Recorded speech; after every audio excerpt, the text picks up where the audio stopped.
Isang kwento ito mula sa isang kaibigan. Isa siyang single mother. Nagkaroon siya ng matalik na kaibigan na lalaki na taga Manila. Lagi niyang nasusumbungan sa mga nangyayari sa buhay niya. Napaka-playgirl niya talaga at that moment. Kasi simula nang naghiwalay sila ng tatay ng anak niya, hindi na siya naging seryoso. Ang dami niya naging jojoaan, naging boyfriend, o ano pang tawag doon. Tapos, yung BFF niya kasi yung lalaki na kilala niya, kaya doon siya nagkakwento. Tapos sabi niya pa, paano pala? Kung isang araw maganda huli-huli ang lahat, maganda hulihan lahat, magkaanda alaman na marami pala sila sa buhay ko. Nawala pala ako sa seryosong boyfriend. Alam mo, ang sabi ng lalaki sa kanya, okay lang yan, pag nahuli ka nila at nalaman nila lahat at nagganda alaman man, may matitira at matitirang isa dyan para tanggapin ka. Yun ang totoong magmamahal sa'yo. So lumipas ang maraming taon, to make the story short, kahit sa pagiging playgirl niya, naging mabuting magkaibigan sila doon sa BFF niya. Naging BFF niya naman talaga yung sumbungan niya at naging super lapit sa isa't isa hanggang sa nahulog na talaga ang loob nito sa kanya. Nagkamabutihan sila at naging sila. Iniwan niya isa-isa yung mga naging jowa niya. Naging okay at naging seryoso siya sa lalaking na kilala niya, yung BFF niya. Naging maayos ang relasyon nila, humaba ng humaba, hanggang sa lumipas na talaga ng ilang taon. Naging mabuting tatay-tatayan yung BFF niya sa anak niya.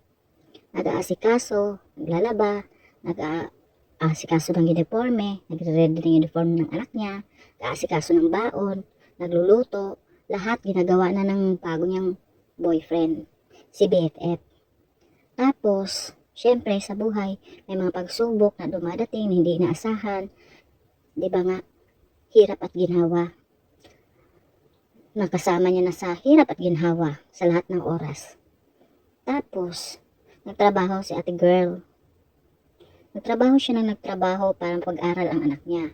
Syempre, kahit naman nandyan yung lalaki na BFF niya, hindi niya naman pinaobliga doon ang gastusin sa anak niya. Nagpupursige din naman si Boy, pero medyo malas lang siguro siya sa pag-a-apply ng trabaho. Or, ewan ko, yun ang kwento niya sa akin. Pagkatapos nun, nirahan sila sa Manila kasama nasa parents ng lalaki. Parang nag-live-in sila, pero doon sa parents ng lalaki, doon sila nakatira. Tapos syempre may mga time na parang hindi na kinakaya ni ate girl yung problema na solong-solo niya lahat kasi nga wala pa rin trabaho si Boy. Ngayon, nung okay na, sige, trabaho pa rin, trabaho.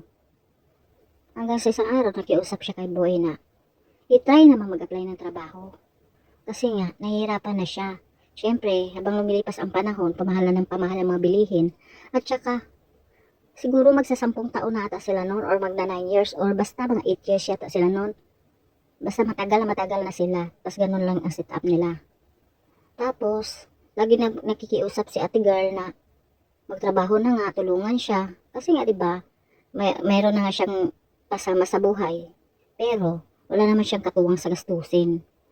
Kaya parang ano na lang, parang naging ano na lang 'yon, naging ugali na makiusap siya ng makiusap na maghanap ng trabaho, magpursige, pero wala pa rin mahanap na trabaho yung lalaki. Hanggang sa gumimik yung si ate girl kasama yung mga friends niya. Tapos, syempre nga dati nga siyang playgirl. Nakikilala siya ng lalaki, ibang lalaki. Nanligaw sa kanya. Medyo maayos ang estado sa buhay. Syempre siguro, medyo bata pa naman din siya. Mga nasa 20s pa, mga siguro mga 20, ewan ko, mga 28 yata siya noon. Grab the opportunity. Parang siguro, iniisip niya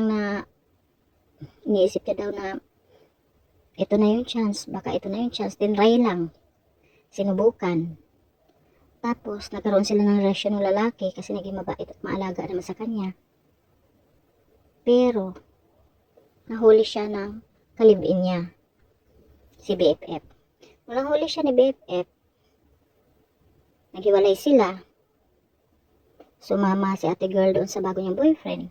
Kasi sabi nga nila, di ba, pag nagmahal ka na iba, or nagmahal ka ng pangalawa, yung pangalawa ng piliin mo, iwanan mo na yung una. Kasi di ka na nagmahal ng pangalawa kung mahal mo pa yung una. Kaya yun, sumama siya doon, pero nakikipag-communicate pa rin sa kanya si BFF. Sabi nga ni BFF noon, di ba, na kapag may matira mang isa, yun ang totoong magmamahal sa'yo. Hanggang sa nagkita sila, napag-usapan nila na magbalikan sila, walang sumbatan, no more no more chuchu. So, naniwala na naman si ate girl, kaya bumalik siya. Nagprosige na naman si BFF maghanap ng trabaho, pero wala pa rin. Iniwan niya ngayon yung bagong jowa, iniwan. Sumama kay BFF. Pagkatapos nun, sama, lumipas na naman ng ilang taon. Si ate girl, pinatunayan na okay na nagbago na hindi niya nalulukuhin at hindi siya magluluko ulit. Sinubukan niyang gawin ang lahat na wag nang maging playgirl at maging matino na kahit walang trabaho si boy. Hanggang sa lumipas ang panahon, overall siguro magto 12 years na sila noon. Ito si boy, finally nakahanap na ng trabaho.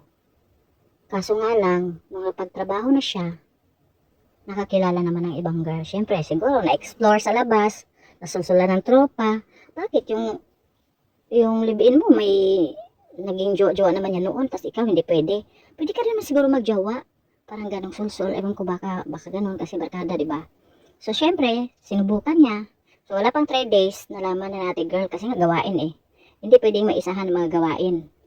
So, after 3 days na nagjowa si boy ng iba, nag-fling-fling sa work niya, nalaman agad ni ate girl na nagloko siya. Hanggang sa nauwi sa hiwalayan. Ang gusto ni boy, magkaroon lang sila ng space. Pero ayaw na ate girl, gusto niya ng break up. Kasi, yung space na yun, syempre magpapatuloy si boy sa paglalandi niya doon sa bago niyang girlfriend. Tapos pag hindi nag-work, babalik siya. Kaya ayaw na ni ate girl. Syempre dapat mautak, diba? Hindi pwedeng martyr. Kaya ayun, nawi sa hiwalayan. Ang ending, si boy, hiniwalayan din ng bago niyang girlfriend.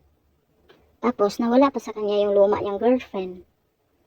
Tapos, naging single na lang si boy. At ayun, hindi ko alam kung naging malungkot or masaya ba siya sa buhay niya. So, parang ang pagtataksil or pagluloko, hindi mo pwedeng suklian din ng panluloko kasi mauwi nga sa ganun. Imbis na nagkapatawaran na, mauwi pa sa So, kayo nang humusga kung sino ba talaga sa kanila ang may mali. Bakit nagkaganon yung relasyon nila na sinayang na nila ang 12 years sa buhay nila. So, ayun, sa sunod ulit, hanggang sa susunod nating pagchichika-chika. Bye guys!